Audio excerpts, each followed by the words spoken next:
Yeah, we're good. I can do this way. Okay, cool. It doesn't matter because the camera's rolling. All right, So, let's do man, it. this is an honor, my frat brother.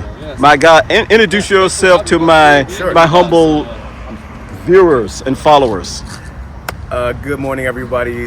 State Senator Alonzo Washington, representing District 22 here. Happy to be out here with my frat brother Purcell and be on his YouTube channel. Good to see you all. Happy to be here. Yeah. All right, man. See y'all later, man. So this is your ride.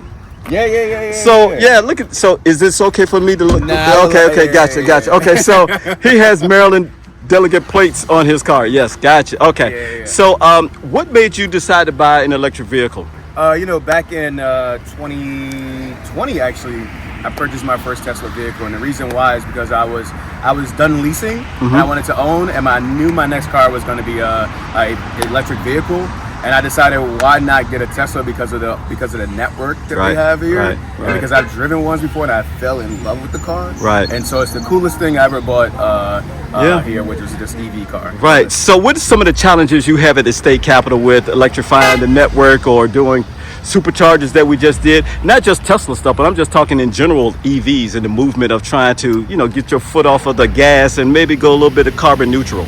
Yeah, absolutely. No, the state of Maryland has started to get in the business of investing in the infrastructure, so we have a better charging network throughout the state of Maryland. And so days like today, when we're opening up a new Tesla supercharging station, is great. Right. But the state needs to step up too, because not everyone has a Tesla, but everyone has. It's a growing movement to have more electric vehicles because of the environment and the impacts that it has. And so at the state level, we don't really have any challenges because we are really pushing it. There's many legislators that have electric vehicles or had hybrid cars in the past. Right now, I would say for me personally, the only problem is that to find a supercharging station most times it's difficult to get to when you're downtown Annapolis. Yes, and I was there just yesterday, so it is very concentrated with people. Correct. But I do understand that they are building some new superchargers a little further away from the downtown area. Yeah, I hope so. There's some around the downtown area that I go to right before I go back home to the DC area. Right. And it's just great to have those available and accessible, but we can always have more. That's correct. So that people can be encouraged to have more electric vehicles in the state of Maryland. So 2 quick questions. I know you got to go. Sure. First question is, do you know of, or is the state of Maryland working on any incentives for people to make the switch from gasolines to EVs, or even solar panels or whole home battery backups? Yeah, we haven't gotten into that piece yet of the tax credits or investments of that nature. I've not seen that. I know the federal government has taken on that role recently, so we're relying on our federal partners to make sure they continue that tax incentive to get people off of gas and try to incentivize them to go to electric vehicles. And here in Prince George's County, Maryland, we have to stop building new gas stations everywhere without having a charging station right next to it. Right. So Westmore just newly appointed as the governor of this great state of Maryland, so I'm pretty sure that will be coming down the pipe. Here's a small side note that you did not know. In Southern Maryland at Waldorf, we invited the vice president of bulk petroleum from Wawa, Pennsylvania. He drove his Model S. You know what he said? They are going tankless in some spaces. They actually have one in Northern Virginia. So you have gasoline cars driving around the building, trying to find the tanks. No tanks there. It's all charging. Wow. So that's pretty cool.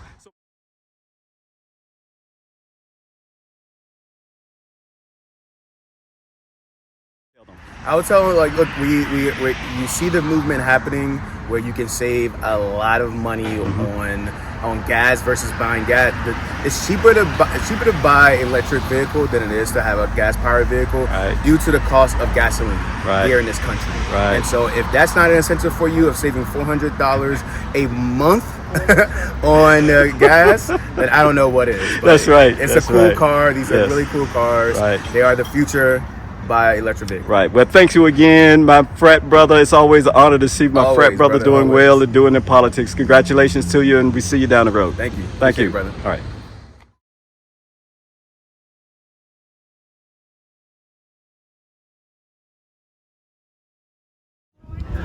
All right, we're at another Tesla Supercharger ribbon cutting event, and I'm honored to talk to the House delegate. And please introduce yourself to the. Sure, my name's Kumar Barve. I'm a member of the Maryland House of Delegates, and I represent Gaithersburg and Rockville, and I'm happy to be here. So tell the great viewers of mine, you sit on a committee, and what committee is that? So I'm the chairman of the Environment and Transportation Committee, and obviously we deal with the environment, and obviously I'm concerned about global climate change, and so I've been an advocate for a very long time for electrification of vehicles and of heating and air conditioning. I've been an advocate for renewable energy and any form of energy that doesn't emit CO2. So that means solar, wind, nuclear, hydro, everything. Right. We have to throw everything at this. Right. To include home battery backup, because I do have the power wall that is attached to my solar panel, so I'm enjoying the benefits of having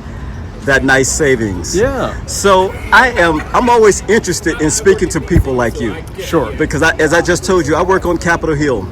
It is difficult to get charging stations in Washington, D.C., specifically at the Capitol Hill, because we have our old infrastructure.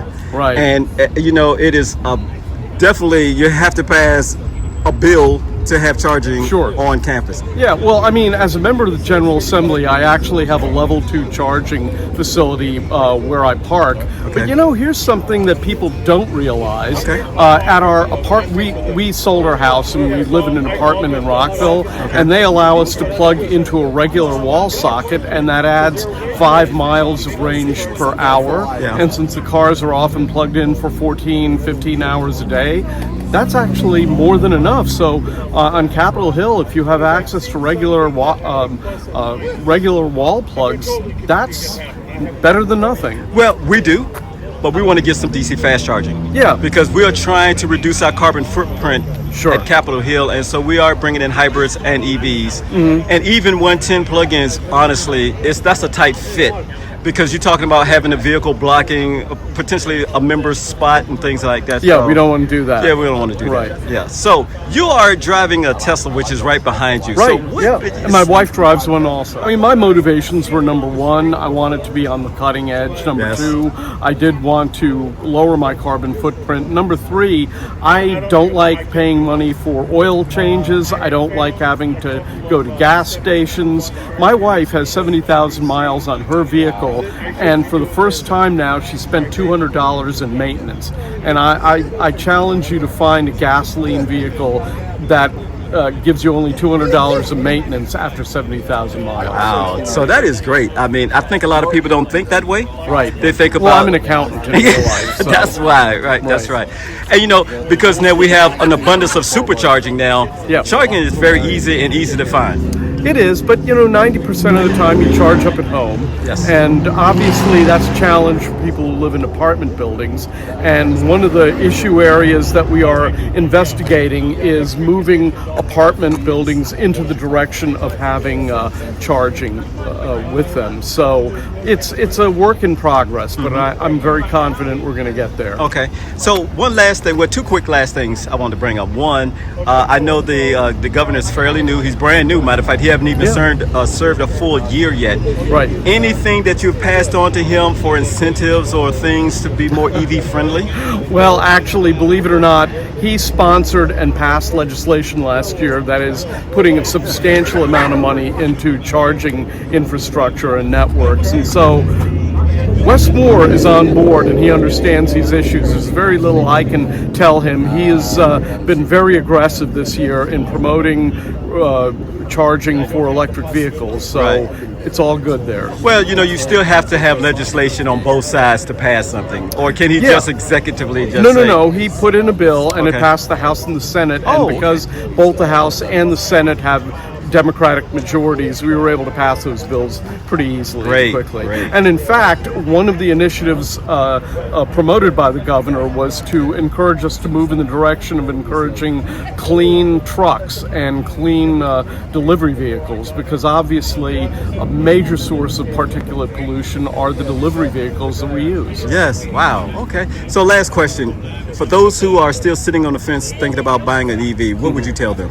Do the numbers. See see what the cost is. The upfront cost is more expensive, but calculate that in relation to the fact that electricity is 1/6 the cost per mile of gasoline. Calculate into that the fact that you'll have negligible vehicle maintenance. And if you have a date, a big family trip you take, then yeah, have one gasoline vehicle for those road trips if you feel you need to. Although my wife drove from Rockville to Dallas, Texas in her Tesla Model 3 and didn't have a problem recharging. Right. Well, thank you so much. Congratulations. I know you're going to move on to better things for this and serving this state. I appreciate you taking time. Also, you're going to be one of our speakers here at the ribbon cutting event. So again, thank you so very much. Thank you for inviting me. Thank you. Okay.